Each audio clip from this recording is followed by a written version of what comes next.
Hello everyone and welcome back to the Great Book of Grudges. My name is Nathan and we're back with another Total War Warhammer video, once again checking out a relatively recent mod in the Steam Workshop. This is because, as you can see on screen, we're playing as the Warriors of Chaos, which makes me sad. Yep, you know, they were the first DLC that was ever released, and unfortunately they've received pretty much no love ever. Like, ever. I'm talking officially, of course, yet modders always appear and create some really cool stuff, and today we've got the Chaos Units expansion by Black Outsider. This is a mod which adds a few different things, mostly centered around units, but they're pretty much the units that we expect in a DLC pack. So without further ado, let's just check out the mod. So it's a unit pack, but it doesn't add any new buildings. In fact, it just kind of spreads them around through all the available stuff, which can be a bit bloaty to most people, but keep in mind that this is still a Horde faction, and you don't really have access to that many building slots, so better to have it all scrunched up than just pretty much just adding in like 5 or 6 different buildings and kind of confusing the player as to what their typical loadout should be. This works out very well, and you will be able to use quite a lot of units without getting confused. Before anything, you will also have access to 4 new technologies which will be in your technology tab.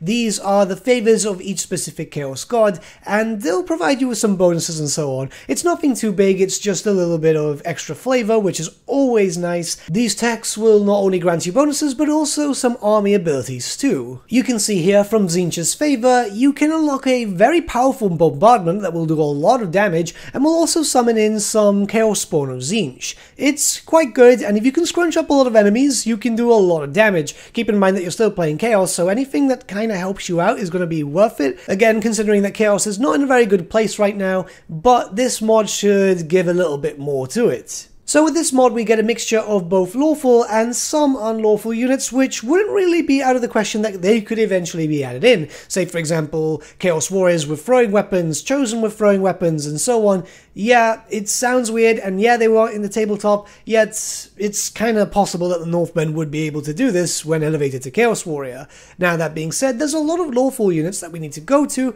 so let's not waste any more time here. Okay, so first up we have a monster unit here, which is a flying Bloodthirster. Keep in mind that it's currently called Khorne Skulltaker, and I'm assuming this is because the actual mod itself was translated. I believe the original's in Chinese, so I'm not sure if it's a translation thing, but keep in mind, it still looks cool. For those of you who are like, oh, this doesn't look like the one from Warhammer 3, well, first up, modding limitations. Second up, this actually looks more like the Warhammer Fantasy version of the Bloodthirster, rather than the one that they're currently using, which was the End Times one. So yeah, it's a flying variant, and now what you can see on screen right now is a on-foot variant which has broken wings. I'm guessing this is their interpretation of Scarbrand, or just the Bloodthirster with just broken wings, because it can happen. Stat-wise, they're quite good, and they've got scaling damage too, which I believe is something that was introduced for Warhammer 3, so it looks like they're taking inspiration from everything that's to come in February 17th, which I think is pretty cool. They look nice, they honestly look like the old-school Bloodthirsters,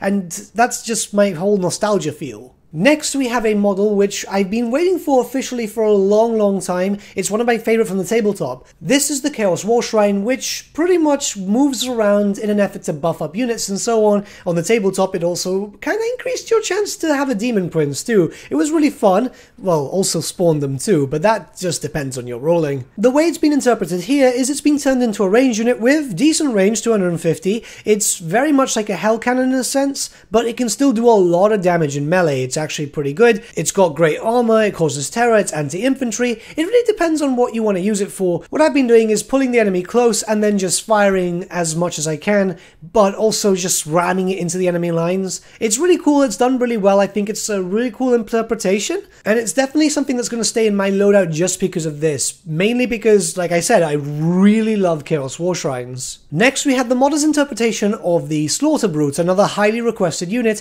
I believe they're using the Jabbercythe body for this as the base, and I must say that their interpretation is really grim looking. Like, every so often it does a strange animation from the original base, but even then, it still looks really cool. It's got great stats, it's able to do a lot of damage. This is a beast that you have no problem throwing right into your enemy and just forgetting about it as it just has its fun, and believe me, it's really cool. I have really enjoyed using these. This one is really cool, very creative use of the Carapace model, and it's a model that everyone pretty much much likes. It's the Mutalex Vortex Beast, a anti-magic creature, which, I mean, you can see it. It's absolutely disgusting. It's actually been done really well. It's been modeled incredibly awesome, and it's pretty grim. Yeah, it uses the Carabis animations and so on, but again, it's really, really good. I can't sing the praises of modders enough when it comes to these things because it's just really creative. The next unit is a unit of Chimera Nights, which is pretty cool as chimeras aren't really too well needed in the Total War series. Keep in mind that manticores pretty much do the same thing. However, I personally have always liked the look of chimeras more than manticores because the free head thing is just more intimidating,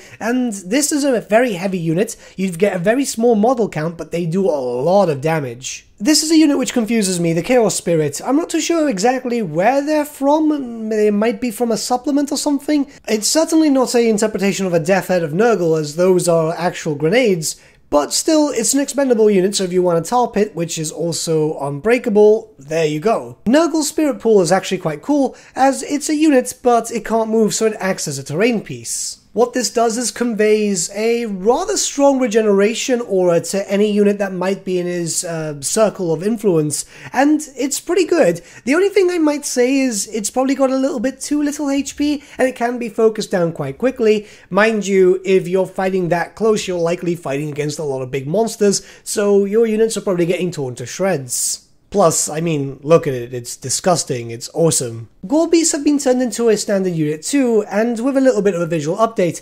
Surprisingly enough, I've always wondered why Games Workshop never had Gore Beasts as a separate unit. You could have them with chariots, or you could have them by themselves. It's just very strange, so it's nice to see them here in this mod.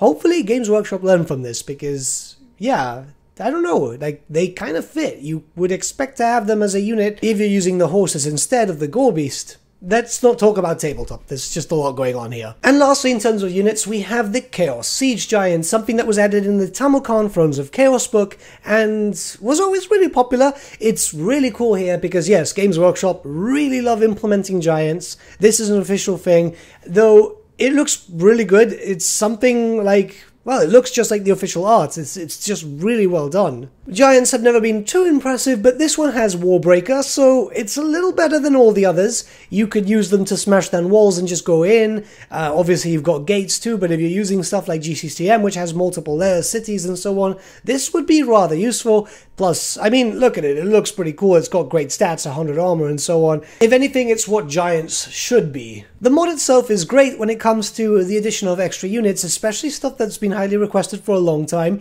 Keep in mind that the mod does not change any fundamental issues that happens with anything like, well, the Warriors of Chaos as a whole, but you do have more to play with, and it pairs nicely with some other mods. So I would honestly recommend this, especially if you're looking for a reason to play as the Warriors of Chaos. Now, a few things that you need to know. There's a few mods that you need. I'm going to link the main mod in the description below, and from there you can find all the sub-mods, which is the English translation and the VX pack. When you go into your mod loadout order, this is either on the mod manager or even the one that is on the official CA launcher, put the translation mod in front, so earlier than all the others. That will sort out any issues where the names aren't translated and so on. It's just a very basic fix, nothing that needs anything big, and I would recommend trying it out. It will give you more reason to try out different load orders, and if you're using other legendary load mods and so on, it will give you more reason to play more thematically, depending obviously on your difficulty, but they're quite powerful as it stands, so I wouldn't feel like you really need anything else. But with all that being said, I hope you all had a lovely Christmas break. Everything should be returning back to normal on the channel with new content and so on,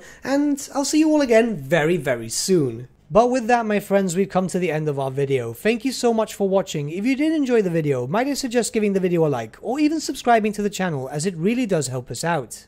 In the description section below are various links to different social media platforms such as Facebook, Instagram, and Discord. Also in the description section is an affiliate link with Element Games where you could buy loads of hobby-based products, not just Warhammer, for 10 to 25% off. Making a purchase using that link and also our special code, which is also in the description, supports the channel at no extra cost to you, which we think is rather cool. A big thank you to our patrons. Your support means the world to us. It's amazing that people want to help a small channel like us grow and get to a higher level of content. A big thank you to Gibraltar LUSC, Ryan Bertsche, Andrew Prince, and Okro for subscribing to us at our Fane level. You guys are super cool. And a big thank you to Edward Yule, VS Aaron Whitman, and Shaggy for subscribing to us at our King level. Honestly, we can't thank you all enough. And lastly, a big thank you to all of you for liking, sharing, and commenting on these videos. Honestly, it's because of you guys that the channel's been growing at such a great pace lately, so we can't thank you all enough. But with that, my friends, thank you so much for watching once again, and we shall see you all again very, very soon.